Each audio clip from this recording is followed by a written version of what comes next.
Local beaches are quickly turning into financial quicksand for some in the tourist industry. Governor Rick Scott says water coming out of Lake Okeechobee and into the Caloosahatchee is toxic, and it's destroying our ecological and economic way of life. A state Senate subcommittee holding an emergency meeting yesterday on the East Coast to come up with a game plan to try to get us out of this mess. 4 in Your Corner's Warren Wright catching up with the mayor of Sanibel, who attended that meeting. Warren?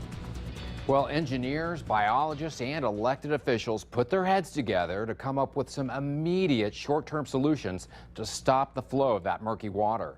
And one elected official told me there's no reason why we can't do some of these things right away.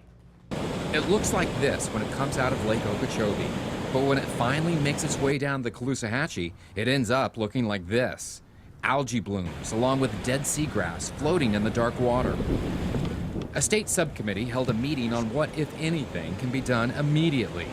Sanibel Mayor Kevin Ruane was invited to speak to the legislators and says of the dozens of ideas suggested, the solution all comes down to one word. Storage. Storage needs to actually take place in the short term. A heavy rainy season has overwhelmed Lake O and needs to go somewhere, and too much of it is coming to our coast, turning our waters dark and murky.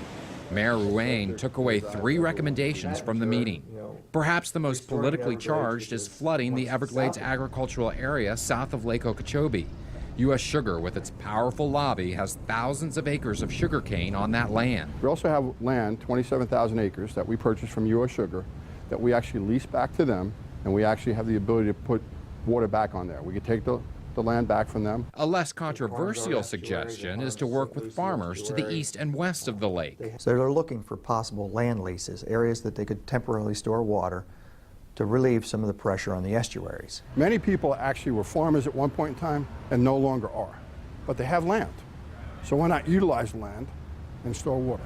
But according to Ruane, something that could be done tomorrow is to turn the canals surrounding Lake Okeechobee, as well as those heading south to the Everglades, into makeshift reservoirs. Can we store more water in the canals? And it was a conclusion yesterday by many people from science that said we can. Engineers said we can. And Ruane also wants the U.S. Army Corps of Engineers to reconsider its lake level limit. Warren Wright, Fox 4, in your corner. All right.